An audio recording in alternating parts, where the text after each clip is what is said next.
I met her on a rainy morning in France, just another stranger in a crowded cafe.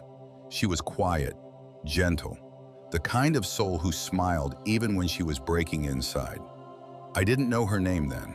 I didn't know her story. All I knew was that something about her felt different, like she carried a whole world inside her eyes, a world she was running from. They called her a refugee, but she was more than that. It wasn't until much later, after the letters, after the silence, after the years apart, that I learned the truth. She wasn't just a woman escaping her past. She was a princess, the daughter of a sultan, a royal who had traded her crown for freedom and her palace for a train ticket to France. And somehow our paths crossed. This isn't just a story about love. It's about courage, about destiny, about finding someone in the most unexpected corner of the world and realizing that sometimes the kind refugee sitting across from you was once royalty running from a golden cage. This is her story. This is our story. They say some encounters are written in the rain, that destiny doesn't shout when it enters your life. It whispers. It steps in quietly, disguised as coincidence. For me, destiny came wrapped in a beige coat and a scarf that had seen better days. On a gray November morning in Lyon, France, I met a woman who would change everything I thought I knew about love, freedom, and forgiveness. I was just another foreigner trying to make sense of a lonely city. The rain that day was soft but endless, turning the streets into rivers of silver. I ducked into a small cafe near the Rhone to escape it. The place smelled like wet pavement and coffee beans, warm, familiar, a little broken. She was sitting alone by the window, tracing circles in the fogged glass. Her cup of coffee sat untouched. There was something in the way she stared outside, like she was seeing a world I couldn't. I don't know why I noticed her. Maybe it was the quiet in her eyes, or the sadness she tried so hard to hide. Maybe it was fate. I approached her table, half expecting her to ignore me. "Excuse me," I said. "Do you mind if I sit here? The other tables are full." They weren't, but she didn't call my bluff. "Of course," she said, her voice soft, touched with an accent I couldn't quite place. That was how it began, with a lie about an empty table and a stranger's polite smile. Her name was Amira. She was kind but guarded, curious but distant.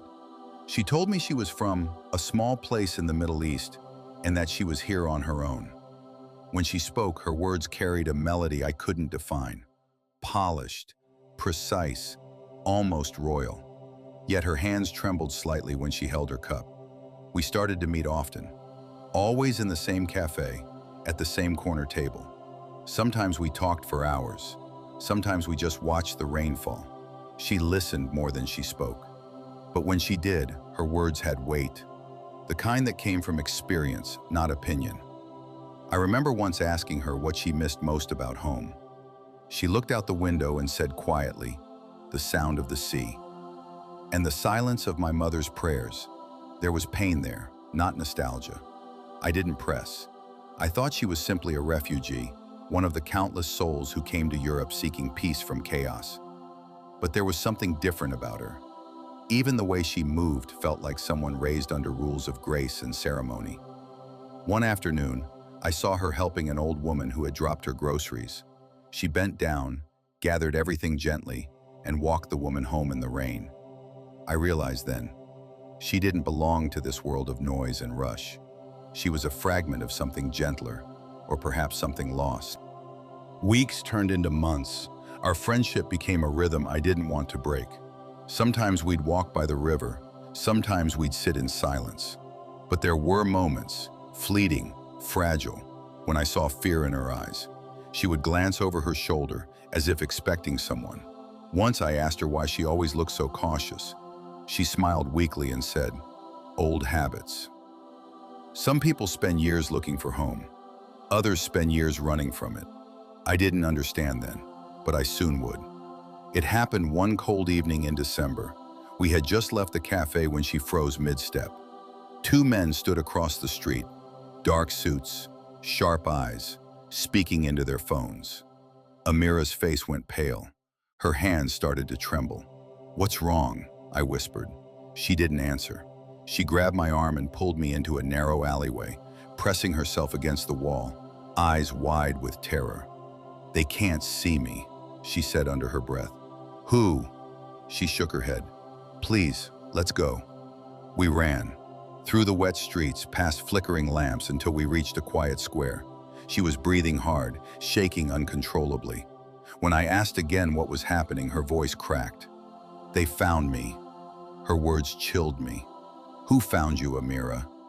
She looked up at me, tears filling her eyes. And then, as if giving up a secret she'd carried too long, she whispered, "My father's men." That night, she told me everything. Her real name wasn't just Amira. She was Amira al-Salem, the daughter of a powerful sultan from a wealthy Gulf nation. She had grown up in palaces, surrounded by marble floors and gold chandeliers. Every moment of her life had been scripted, her clothes chosen, her words rehearsed, her future decided before she could dream it. When she turned 24, her father arranged her marriage to a man twice her age, a political ally, a man she barely knew. "I begged him," she said, tears streaking her cheeks. "I told him I couldn't do it, that I wanted to choose my own life, my own love. He didn't listen. He told her love was for poets, not daughters of sultans. When she refused, she was locked in her room for months. No contact, no freedom. Then, one night, a maid, an old woman who had raised her like a second mother, helped her escape. She sold her jewelry to buy me a fake passport," Amira said. "She told me to run and never look back. And so she did. She took the first flight out, to Paris, then to Lyon, where she tried to build a life as no one, a refugee in name only, but a prisoner of her own memories." I didn't know what to say. What do you tell someone who traded a crown for fear? So I just said, "You're safe now." She smiled sadly. No one's ever safe when their family has power and shame. After that night, something between us shifted. We became closer, not in grand gestures, but in quiet understanding. We didn't talk about palaces or kingdoms. We talked about art, books, dreams. She told me she loved Rumi, and that poetry was the only language that ever understood her. We were two wanderers pretending to be ordinary, and maybe that's why I fell in love with her. Not with her story, but with her silence. Then one morning, she was gone. No message, no warning, just an empty seat by the cafe window and a letter under my apartment door. If you're reading this, it means I've had to leave. They found me again. Please don't look for me. You made me believe in kindness again. Maybe one day when the world is safe, we'll meet where the rain begins and ends. Amira. Her handwriting was shaky, the paper damp with tears, and just like that, she vanished from my life. Months passed. The cafe changed owners. The seasons rolled on like indifferent waves. I tried to move on, but how do you forget someone who carried both tragedy and grace in her smile? I looked for her in every crowd, every train station, every echo of laughter that sounded familiar. Then, one evening, as I flipped through an international newspaper, I froze. There she was, her face on the page. The caption read, "Princess Amira al-Salem speaks on women's freedom at conference in Madrid." Her photo was small but unmistakable. She looked stronger, radiant, free. I knew then that fate wasn't finished with us. I went to Madrid. The conference hall was filled with cameras and journalists, and there she was, standing behind a podium, dressed simply but regally, her voice steady and warm. "Freedom," she said, "is not rebellion. It's the right to choose love, life, and destiny on your own terms." The room erupted in applause, but for me the world fell silent. When her eyes scanned the crowd and landed on mine, she faltered, just for a heartbeat. After the event, I waited outside. When she finally emerged, her expression shifted from surprise to disbelief, then to a soft, trembling smile. "You came," she said.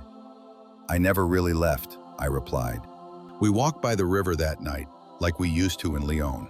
She told me how she had built a new life, how she spoke for women who couldn't speak for themselves, how her father had disowned her publicly, but secretly sent people to make sure she was safe, and how she had never stopped thinking about the man who once offered her coffee on a rainy day. "I kept your letter," I said. "I hoped you would," she smiled. "It was the only piece of myself I dared to leave behind." That night, under the Madrid sky, we didn't need to say much. Our hands found each other again, and everything that had been broken between us began to mend quietly. A year later, we were married, in a small chapel in southern France, surrounded by lavender fields. It wasn't royal or grand, it was perfect. She wore no crown, only a small gold locket around her neck, the one her mother had given her before she fled. 2 days before the wedding, a black car arrived. From it stepped her father, the Sultan himself, and her younger brother. For a moment, no one spoke. Then her father said, his voice trembling, "You are my daughter."